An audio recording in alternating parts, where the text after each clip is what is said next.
हाँ जी, ईपीएस के अगर ईपीएस का टॉपिक पढ़ने के फायदे क्या क्या हो सकते हैं ये ICAP ने अपनी किताब में लिखा है, और क्या क्या इसकी लिमिटेशंस हैं वो भी ICAP ने बता दी। एक दफा आप लोग यहाँ से एक नजर पढ़ लेना, बस ये काफी होगा।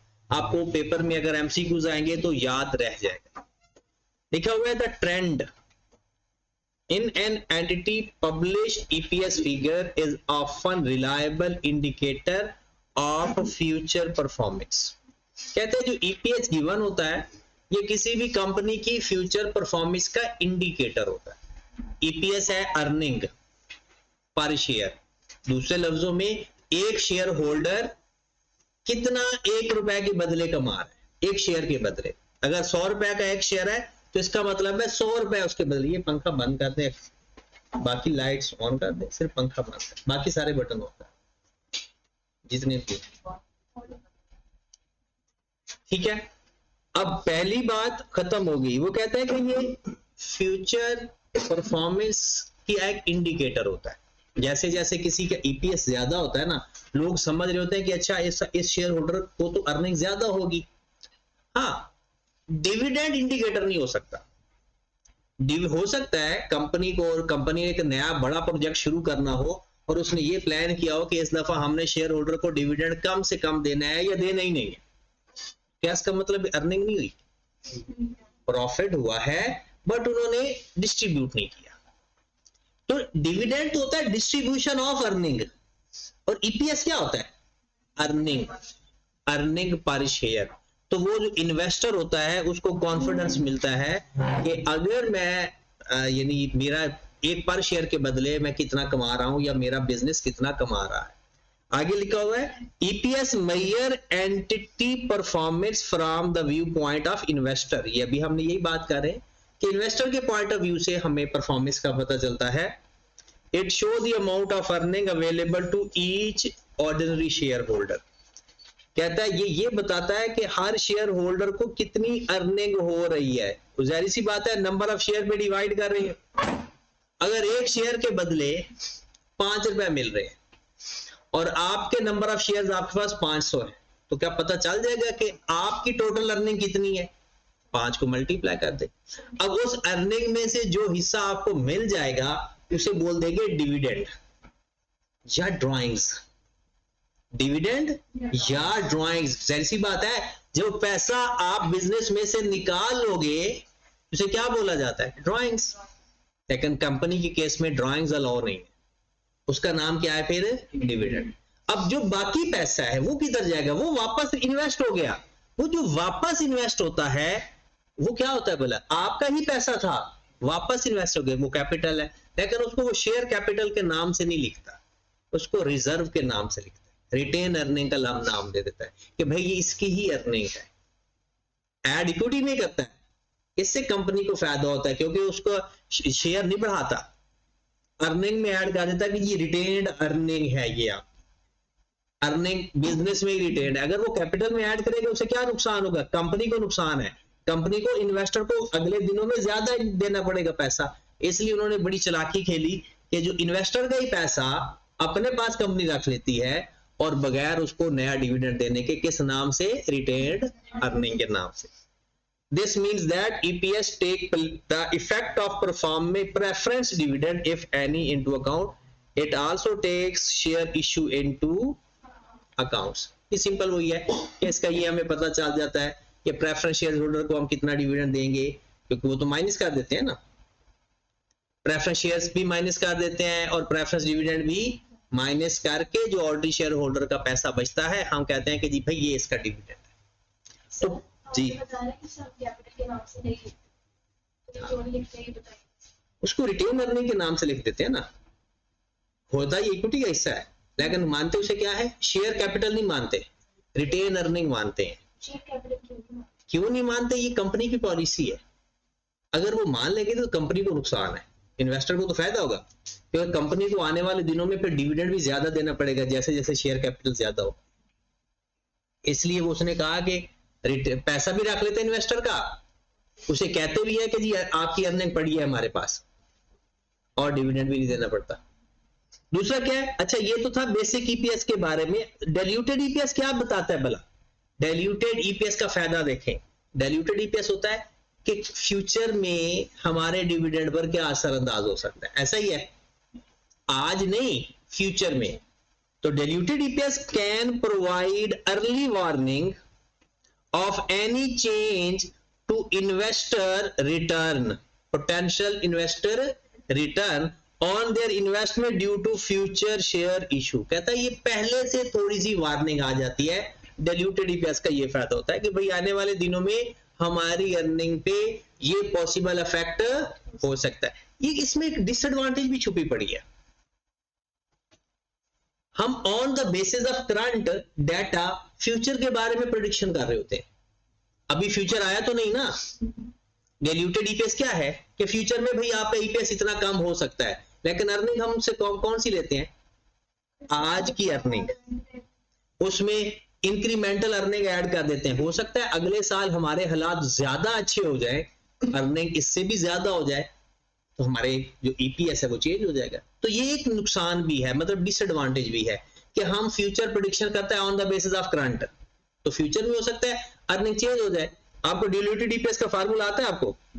अर्निंग में अर्निंग ऐड, ये जो अर्निंग ले लेते हैं ये क्या फ्यूचर की अर्निंग होती है या करंट अर्निंग होती है? तो करंट अर्निंग में ऐड कर रहे होते हैं, हालांकि अगले साल पता नहीं अर्निंग कोई और हो जाए, कम भी हो सकती है, हालात ज्यादा अच्छे हो जाए, अर्निंग ज्यादा हो जाएगी।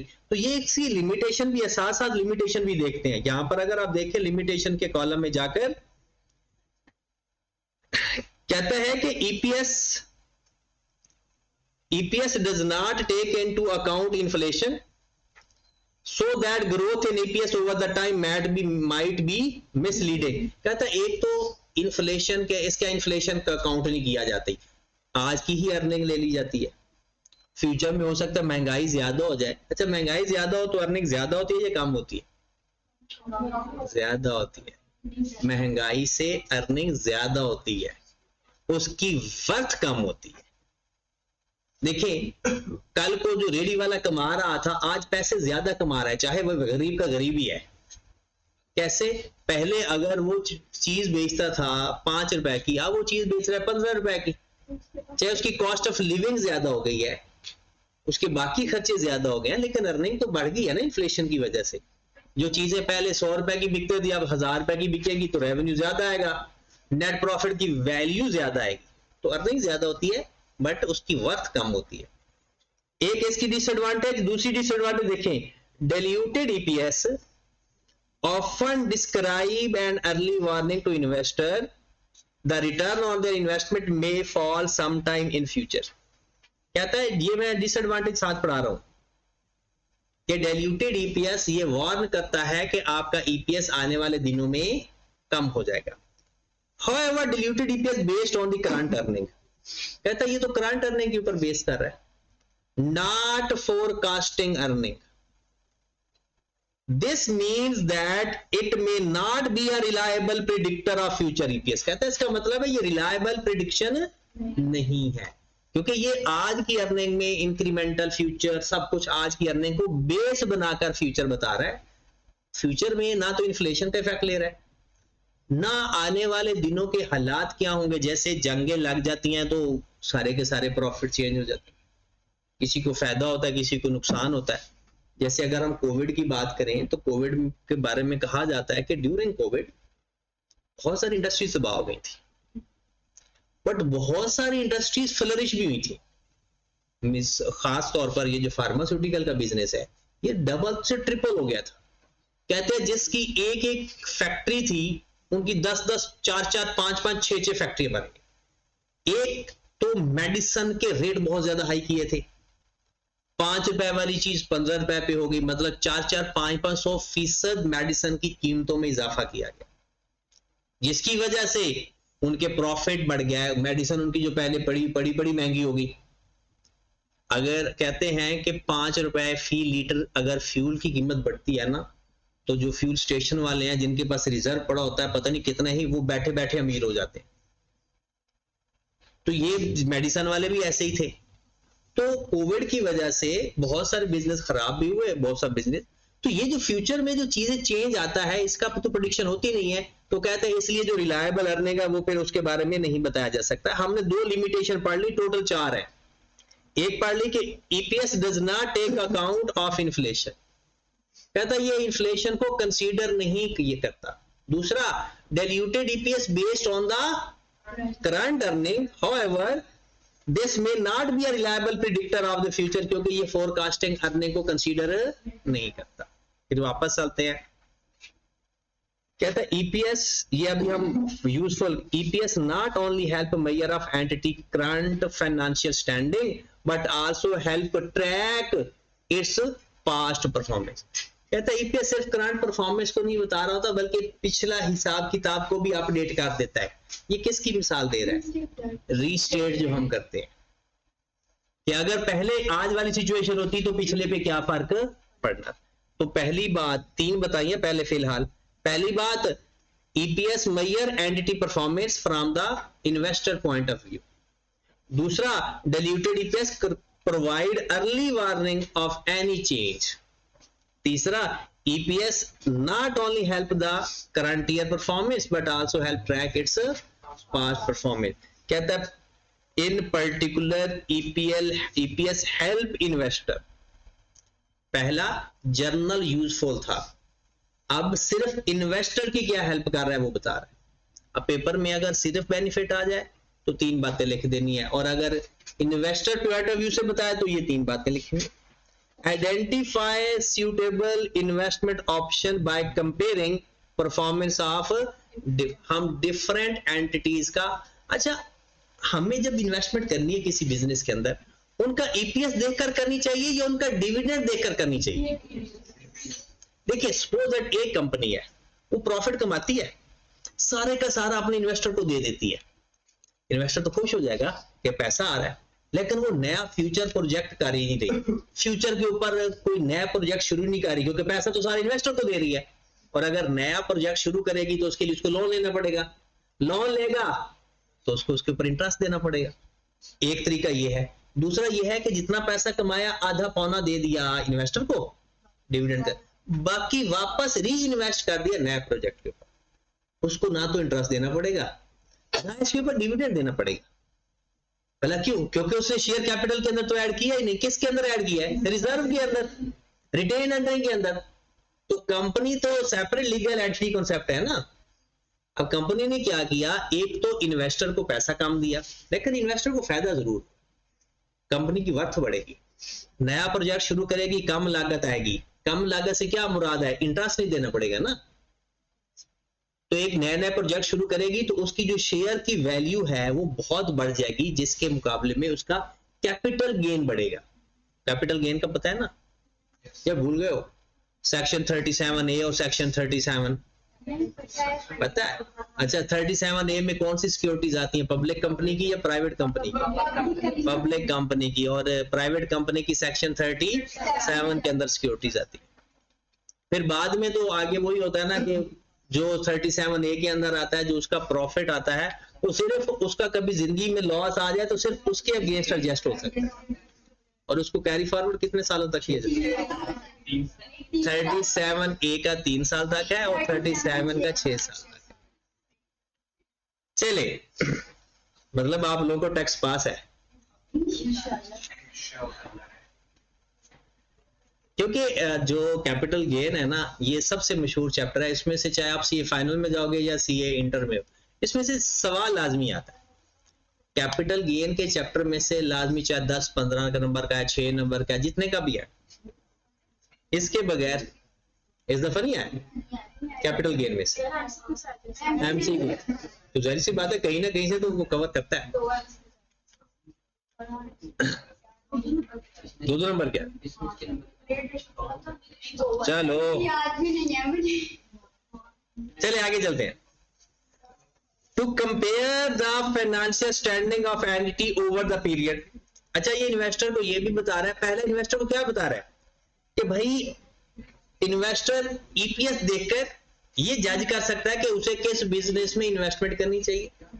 दूसरा, वो ईयर टू ईयर परफॉर्मेंस को मेजर भी कर सकता है। पिछले साल ईपीएस क्या था, अगले साल ईपीएस क्या, क्योंकि ये तो रियल परफॉर्मेंस है ना, डिविडेंड रियल परफॉर्मेंस नहीं है। हो सकता है उसने कुछ भी का पैसा दिया हो इन्वेस्टर को और सारे का सारा नए प्रोजेक्ट पे इन्वेस्ट कर दिया हो, तो ये फायदे की बात है। कल को आप लोग का कैपिटल गेन में इजाफा होगा, शेयर की वैल्यू बढ़ जाएगी। उसके बाद वो कहता है कि एक तो पहली बात है कि उसको इन्वेस्टमेंट ऑप्शन का पता चल जाता है, दूसरा ये है कि हर साल की वो इन्वेस्टमेंट को कंपेयर कर सकता है। Last, predict future dividend pay out on their investment as higher EPS means more profitability which suggest entity may increase dividend pay out over time. कहता हाँ, इससे ये भी पता चल जाता है कि आज अगर नहीं आ रहा डिविडेंड ज्यादा, ईपीएस ज्यादा है, तो इसका मतलब है नए प्रोजेक्ट शुरू होने वाले हैं। नए प्रोजेक्ट शुरू होंगे तो आने वाले दिनों में अर्निंग भी ज्यादा हो जाएगी फिर, और अर्निंग ज्यादा हो जाएगी तो फ्यूचर आज नहीं तो कल फिर आपको डिविडेंड मिलेगा ही मिलेगा। और वो एक रिलायबल और मजबूत डिविडेंड होगा। जो आज बंदा पैसा लगाई जा रहा है और सारा पैसा उठाकर इन्वेस्टर को दी जा रहा है, वो बैकएंड पे कमजोर हो रहा है, नया प्रोजेक्ट शुरू नहीं कर पा रहा, और अगर शुरू करेगा तो महंगा इन्वेस्टमेंट लेगा, लोन उसको लेना पड़ेगा, इन्वेस्टर का पैसा तो वो यूटिलाइज ही नहीं कर रहा, और अगर नए शेयर इश्यू करके देता है तो उस पर तो डिविडेंड भी देना पड़ेगा। तो ये वो पैसा है जो फ्री वे कंपनी रख लेती है अपने। नुकसानात में दो नुकसान तो हमने देख लिए। एक पहला, not all entities use same accounting policies, it may not always be possible to make the meaningful comparison between EPS of. कहता है ये जरूरी नहीं है कि सपोज दैट हमें अर्निंग तो हुई है, अच्छी खासी अर्निंग हुई है, लेकिन हमने ईपीएस जो है, वो जो नंबर ऑफ शेयर्स है ना, वो स्प्लिट किए हुए थे। स्प्लिट होने का मतलब क्या है? ज्यादा की हुई है कम, नंबर ऑफ शेयर ज्यादा कर दिए। उन नंबर ऑफ शेयर ज्यादा करने की वजह से ईपीएस क्या कम हुआ हुआ ज्यादा। ईपीएस क्या होता है? ध्यान से सुने, ईपीएस क्या होता है? Earning per share. Number of share हो गए ज्यादा तो ईपीएस कम हो जाएगा। हालांकि ईपीएस मिलेगा है तो हक उन्हीं इन्वेस्टर का, लेकिन अब बाहर वाली दुनिया को क्या पता कि पहले जिसके पास एक शेयर था उनके पास अब 4 शेयर है। वो तो यही सोचेगा ना कि ईपीएस है, अर्निंग पर शेयर है, एक शेयर के ऊपर अर्निंग आ रही है। तो एक कंपनी ने उन्हीं शेयर्स को कंसोलिडेट कर दिया, दूसरी कंपनी ने उन्हीं शेयर्स को स्प्लिट कर दिया। स्प्लिट करने वाले का ईपीएस कम नजर आ रहा होगा, कंसोलिडेट करने वाले का नंबर ऑफ शेयर उनका ईपीएस ज्यादा नजर आ रहा होगा। तो क्या ये एक्चुअल में परफॉर्मेंस बढ़ी है? ये तो पॉलिसी चेंज करने से परफॉर्मेंस बढ़ी है, एक्चुअल में तो परफॉर्मेंस बढ़ी नहीं। तो इसका मतलब है अकाउंटिंग पॉलिसी चेंज करने से ईपीएस तो चेंज हो जाता है। तो it is not a best reliable best comparison method. फिर ये बेस्ट कंपैरिजन मेथड तो ना हुआ। हाँ, इससे परफॉर्मेंस पता चलती है, लेकिन पीछे देखो कोई बाबे बैठे हो, वो जानबूझ के उन्होंने कहा दिया जी ईपीएस ज्यादा दिखाना है, वो कहते ठीक है कोई मसला ही कोई नहीं, उन्होंने शेयर स्प्लिट कर दी, ईपीएस ज्यादा हो गया बैठे बैठे, सॉरी कंसोलिडेट कर दिया। और अगर उन्होंने नंबर ऑफ शेयर ज्यादा करने हैं तो स्प्लिट कर देंगे, फिर ईपीएस कम हो जाएगा। तो क्या लिखा हुआ है? Not all entities has the use the same accounting policies. सबकी अकाउंटिंग पॉलिसीज बराबर नहीं होती, जिसकी वजह से it may not always possible to make meaningful comparison between EPS of different entities. तो फिर तो फायदा ही ना हुआ। एंटिटीज अपना पॉलिसी चेंज करती हैं, उसकी वजह से प्रॉफिट चेंज हो जाते हैं, तो रियलिटी में तो पता ही नहीं चलेगा कि इसका क्यों प्रॉफिट कम या ज्यादा हो रहा है। अगर हम डेप्रिसिएशन के मेथड की बात कर लें, लाइफो फाइफो या वेटेड एवरेज की बात कर लें, ये वही पॉलिसीज तो है जिससे प्रॉफिट चेंज हो जाते हैं। एक्चुअल में रियलिटी में तो परफॉर्मेंस पर फर्क नहीं पड़ रहा होता, बट बैकएंड पे चार्टर्ड अकाउंटेंट जो बैठे होते हैं वो ऐसी पॉलिसीज बनाकर बता देते हैं जिससे कंपनी की परफॉर्मेंस रियलिटी में तो कुछ और होती है लेकिन नजर कुछ और आती है। इसको अंग्रेजी में बोलते हैं विंडो ड्रेसिंग। ये हमारे सिलेबस में अब नहीं है, ये आपको किस्मत अच्छी है ये बुरी है कि जब आप फर्स्ट पार्ट 1 में थे, मतलब एफएआर में थे, तो यही टॉपिक एफएआर 2 में था, परफॉर्मेंस मेजर करने का। अब आप एफएआर 2 में आए तो वो वापस चला गया, वो एफएआर 1 में चला गया। तो उसके अंदर एक वर्ड विंडो ड्रेसिंग था। विंडो ड्रेसिंग का मतलब होता है ऐसा कुछ दिखाना जो एक्चुअल में ना हो, बस ऐसी पॉलिसीज वगैरह चेंज करके परफॉर्मेंस बेहतर कर देना। ग्रीन वॉशिंग का भी मतलब ये होता है, लेकिन वो एक और चीज है। हाँ जी, दो चीजें हमने पढ़ ली थी। तीसरे नंबर पर इसका जो एक लिमिटेशन है, कहता है EPS measure an entity profitability, but this is only part of an entity overall performance. कहता है ईपीएस से ना आप वो अर्निंग तो बता देता है, लेकिन ईपीएस से हमें ना कंपनी के कैश फ्लो का नहीं पता चलता। और कैश फ्लो सबसे ज्यादा इंपॉर्टेंट कॉन्सेप्ट है ये अकाउंटिंग के अंदर कंपनी के गोइंग कंसर्न के लिए। एक कंपनी को नेट प्रॉफिट आया काफी सारा, लेकिन कंपनी फिर भी आने वाले दिनों में ना डिफॉल्ट कर गई। क्या वजह हो सकती? कंपनी को इस साल नेट प्रॉफिट बहुत ज्यादा है, लेकिन अगले ही साल कंपनी डिफॉल्ट कर गई। जैसे सपोज है गजनफर को उसके अब्बा ने कहा कि जा पुत्र कुछ कमा के लेकर, वो गया बाइक बेच के अब्बा के हाथ में पैसे दे दिए। बिल्कुल ऐसे ही जैसे कंपनी ने क्या किया, अपने नॉन करंट एसेट बेच दिए, नए एसेट पड़े थे बेच दिए, गेन ऑन डिस्पोजल। काफी सारा गेन ऑन डिस्पोजल एसओपीएल के अंदर गया, नेट प्रॉफिट आ गया, आने वाले दिनों में कोई एसेट ही नहीं पड़ा, तो इस्तेमाल क्या करेगा, परफॉर्म किस तरह से करेगा? वो कहता है कि ये जो ईपीएस है ना, ये हमें परफॉर्मेंस बता देता है, लेकिन किसको कंसीडर करता है? अर्निंग को, बाकी चीजों को इग्नोर कर देता है। तो हो सकता है फिर बाकी किसी वजह से वो परफॉर्मेंस को सही तरह इंडिकेट ना किया जा रहा, तो ये भी एक इसकी लिमिटेशन है। देखें, EPS measure entity performability but this only part of entity overall performance and entity cash flow can be just as important as its profit. कहता है जैसे कंपनी की अर्निंग इंपॉर्टेंट है, कंपनी के लिए कैश फ्लो भी इंपॉर्टेंट है। एक लफ्ज हम आगे पढ़ेंगे, बार बार आप लोग ऑडिट में भी पढ़ोगे, लफ्ज गोइंग कंसर्न। बहुत खतरनाक लफ्ज है ऑडिट के पॉइंट ऑफ व्यू से, प्रैक्टिकल। अगर आप लोगों ने किसी कंपनी का गोइंग कंसर्न टेस्ट नहीं किया, अब कहेंगे सर गोइंग कंसर्न होता क्या है? हमने ये बताना होता है अपने सारे लोगों को, स्टेक होल्डर को, users of the financial statement को, कि हम ऑडिट कर रहे हैं, कम से कम ये कंपनी अगले 12 साल तक बंद नहीं होगी, 12 महीने, तो 12 महीनों तक बंद नहीं होगी, तो ये गोइंग कंसर्न है। अगर कंपनी अगले 12 महीनों में बंद हो जाती है, बट हमने कहा था कि बंद नहीं होगी, तो ये बहुत ज्यादा प्रॉब्लम वाली बात। अब कहते हैं एक कंपनी को लॉसेस आ रहे हैं पिछले साल भी और इस साल भी, ये गोइंग कंसर्न का मसला नहीं है ज्यादा। लेकिन अगर पिछले साल ऑपरेटिंग एक्टिविटी कैश फ्लो पढ़ा है ना सबने, cash flow from operating activity negative आ गया, इस साल भी नेगेटिव आ गया, ये ज्यादा खतरनाक बात है एज कंपेयर टू लॉस। अगर cash flow from operating activity मुसलसल नेगेटिव आई जा रहा है, मुसलसल क्या, पहले साल नेगेटिव आ गया, वो कहते हैं गोइंग कंसर्न इशू लिख दो। ऑडिट का सवाल कर रहे हो ना, तो अगर कैश फ्लो नेगेटिव आ रहे हैं ना, तो उसको गोइंग कंसर्न प्रॉब्लम लिखो। अगर लॉसेज आए हैं ना, तो लिखने की जरूरत नहीं है। लॉसेस तो नए एसेट्स की वजह से भी आ जाते हैं, नए डेप्रिसिएशन ज्यादा आ जाती है, आपने ज्यादा एसेट्स खरीदे, डेप्रिसिएशन ज्यादा आई, लॉस आ गया, तो ये तो कोई नेगेटिव बात ना हुई। आने वाले दिनों में उन एसेट्स को इस्तेमाल करके हम अपने रिसोर्सेज भी तो बेहतर करेंगे। तो कहता है कि जो ईपीएस है ना, वो तो परफॉर्मेंस को देखकर बताया जाता है। तो किसी भी कंपनी की परफॉर्मेंस सिर्फ ईपीएस से नहीं होती, और भी कुछ इंडिकेटर्स होते हैं। कैश फ्लो भी उतना ही इंपॉर्टेंट है जितना प्रॉफिट इंपॉर्टेंट है, तो ईपीएस के अंदर कैश फ्लो को कंसीडर नहीं किया गया। तो लिमिटेशन में क्या है? पहली लिमिटेशन है कि हर एंटिटी की अकाउंटिंग पॉलिसीज बराबर नहीं होती, तो ईपीएस कंपेयर करके कंपनी की परफॉर्मेंस को मेजर नहीं किया जा सकता। हर कंपनी की पॉलिसीज डिफरेंट होती हैं, ईपीएस को बेस बनाकर किसी भी कंपनी की परफॉर्मेंस को कंपेयर करना सही नहीं है। फिर ईपीएस के अंदर इन्फ्लेशन कंसीडर नहीं की गई। डाइल्यूटेड ईपीएस कहता है कि आपका फ्यूचर में ईपीएस कम हो जाएगा, लेकिन वो बेस किसके ऊपर कर रहा है? करंट अर्निंग के ऊपर। ये भी एक अच्छी बात नहीं है।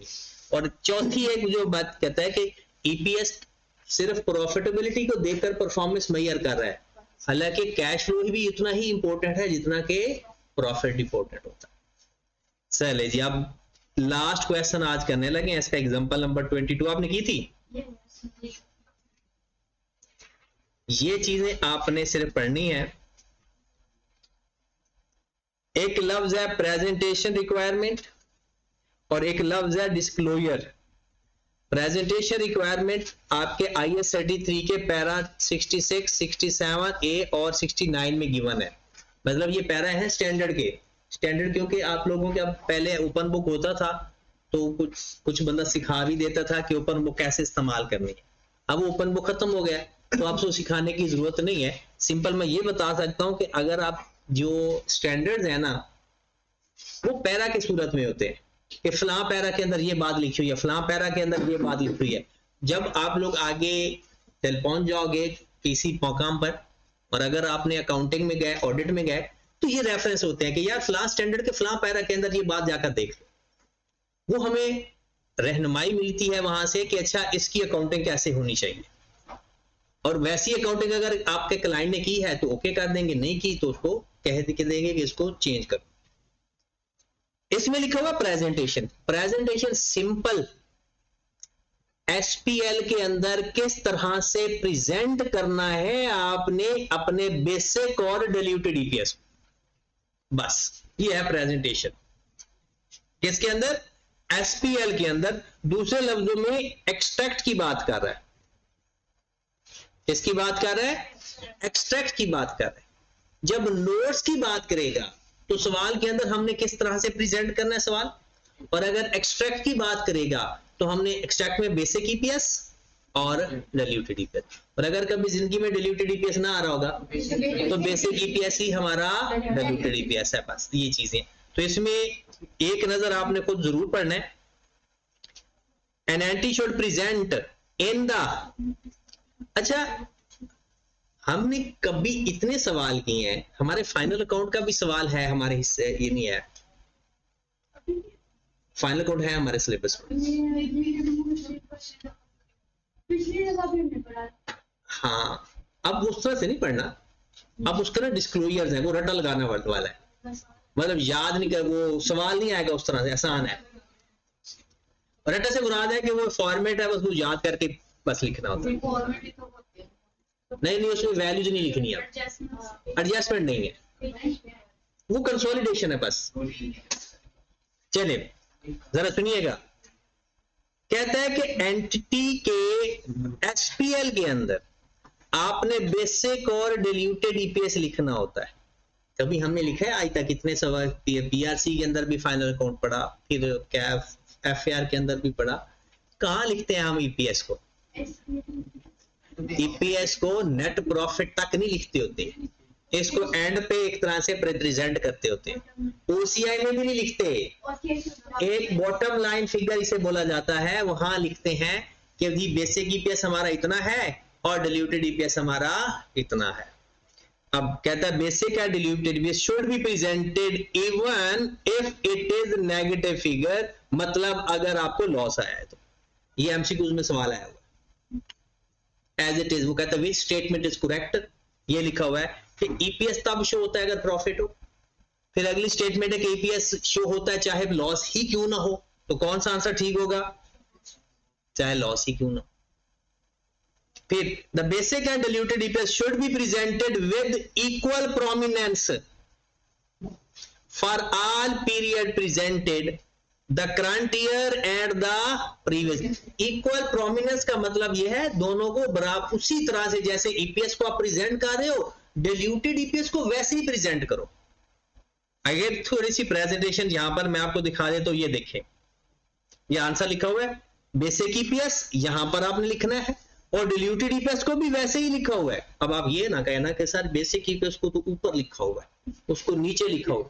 इक्वल प्रोमिनेंस का मतलब ये है कि इसी एक ही जगह पर प्रेजेंट करना है, लोकेशन एक होनी चाहिए। ऐसा ना हो कि किसी को नोट्स में लिख दो और इसको फाइनेंशियल स्टेटमेंट की फेस पे लिख दो, ऐसा नहीं।